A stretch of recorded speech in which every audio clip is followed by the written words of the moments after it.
అబ్బిరాజుపాలెం వరదముంపు గ్రామంలో రాష్ట్ర జలవనరుల శాఖ మంత్రి నిమ్మల రామానాయుడు రైతులకు పశువుల దానాను పంపిణీ చేశారు. ఈ సందర్భంగా వరద బాధితులతో పాటు రైతులను మంత్రి పలకరించారు.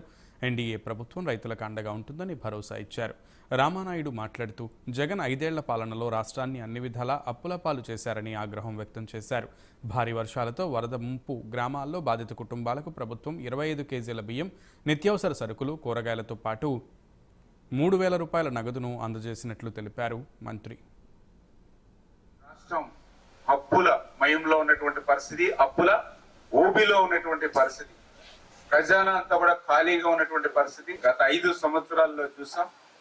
ఈ రాష్ట్రం అప్పుల్లో ఉందని నేను చెప్పడం కాదు, ఏదైతే నిన్ననే చాలా క్లియర్ గా NIPFC వాళ్ళే చెప్పడం జరిగింది. ఏదైతే national institute of public finance and policy వాళ్ళే నిన్న చెప్పారు. GSDPలో ఆంధ్రప్రదేశ్ రాష్ట్ర అప్పుల వాటా 36% ఉందని. అంటే ఏదైతే 2019-20లో ఇది 24% ఉంటే 2020-21లో 28% పెరిగింది. 2021-22 తర్వాత 2022-23 అంటే చూసేటప్పటికి 36%. మరి ఈవేళ GSDP అప్పుల్లో ఉన్నటువంటి వాళ్ళే, రాష్ట్ర అప్పులు వాళ్ళే తెలియజేసినటువంటి పరిస్థితి.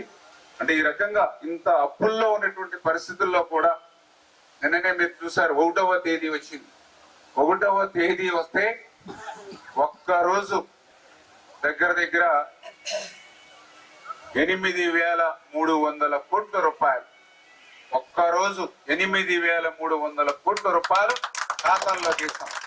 ఈ రాష్ట్రం అప్పుల మయంలో ఉన్నటువంటి పరిస్థితి, అప్పుల ఊబిలో ఉన్నటువంటి పరిస్థితి, ఖజానా అంతా కూడా ఖాళీగా ఉన్నటువంటి పరిస్థితి గత 5 సంవత్సరాల్లో